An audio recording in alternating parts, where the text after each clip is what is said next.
feeling? Pretty good. Just a few good days of work. Just getting prepared. What's the plan going forward for you this week? I mean, how active are you going to be at practice and between preparation and rest and recovery? Oh, I'm participating in everything. There's light practice today. Over the next few days we'll definitely ramp it up, I assume, and I'm in everything. So I'm ready to go. You called those 4 days in between games 2 and game 4 hell for you. Was that because you weren't able to be on the court, or because the training you were going through was so arduous?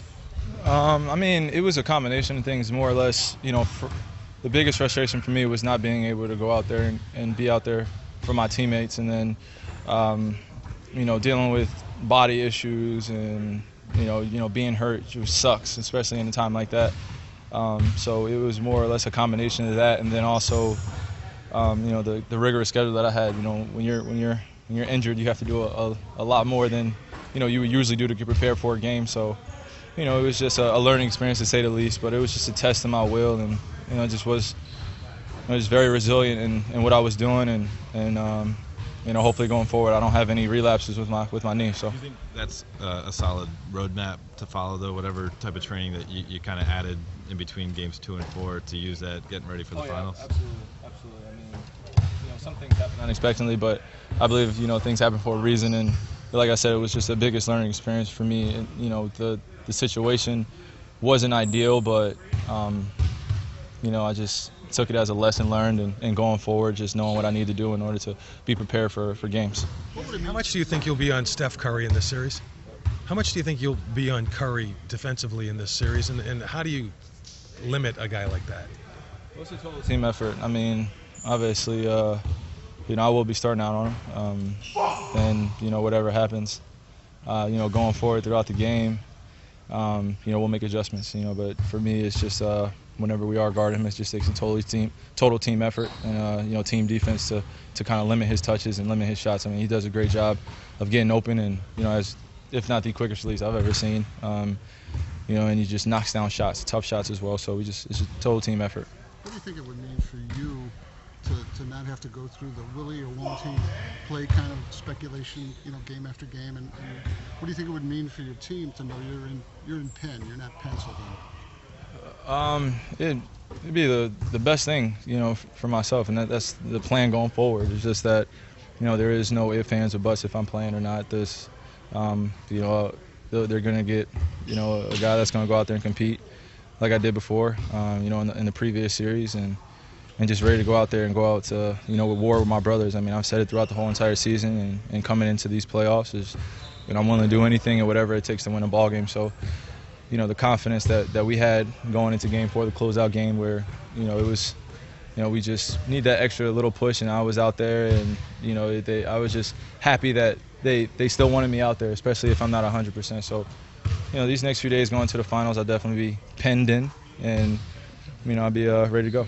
Is there a difference in trusting your body when, you feel healthy, when maybe you don't question? Wait, want to repeat the question? Repeat it. Are there situations in games where if you can trust your body, you don't have to think or wonder if I can do this? Oh, absolutely.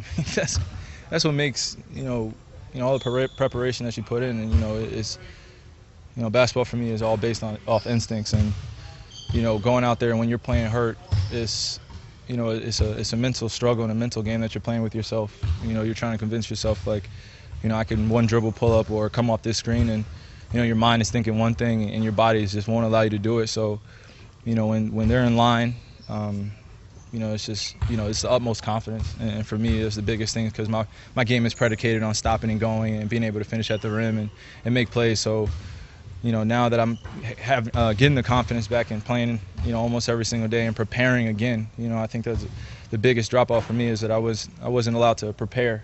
I was in the training room most of the time, and now that these practice days are vital for me in order to get my rhythm back. Is your confidence back where it used to be, as far as the confidence? It's never left, man. The confidence in your body to get out there and do what you do. Is that back to, or is it still growing? I'm in a good spot. I'm in a good spot right now. I'm really happy, especially where I am.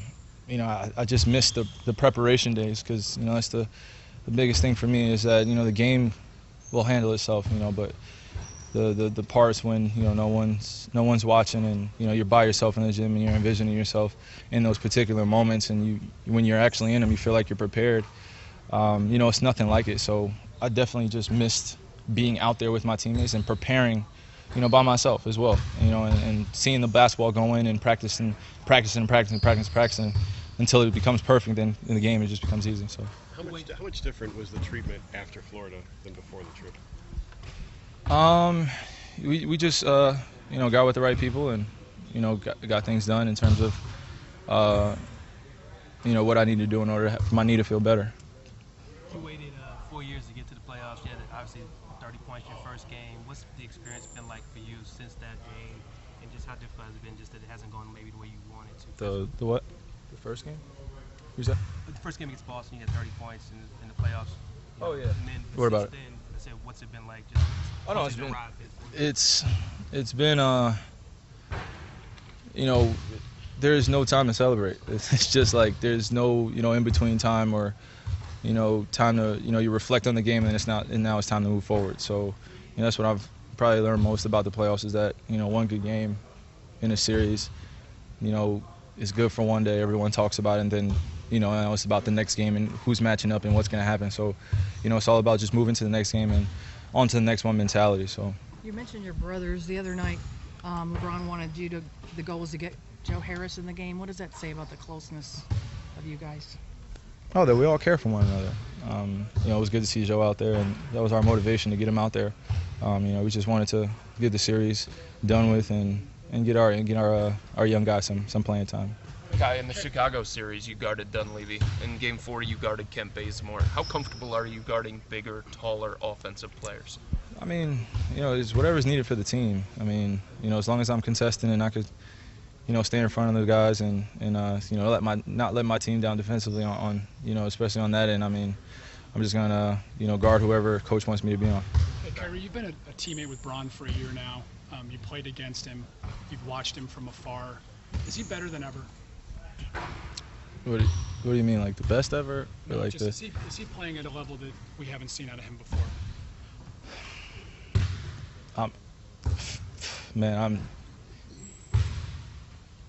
That question just I was just speechless, and I became a fan. To be honest with you, I just told him that it was just it's a different feeling when you're on the team with someone that you've watched for so long, and when you get to see them up close, and the work that he puts in, the dedication that he has, and the drive and the will that he has, and he literally, I feel like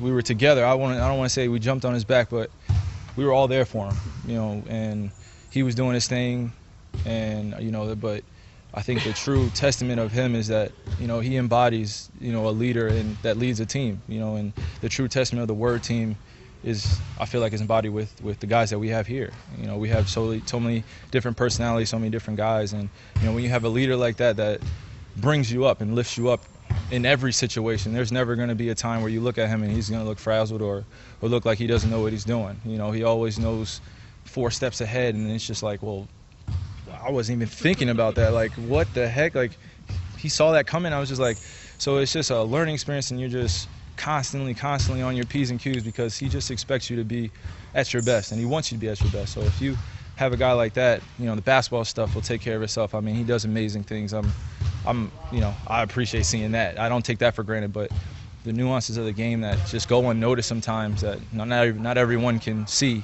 or experience. It's a different feeling.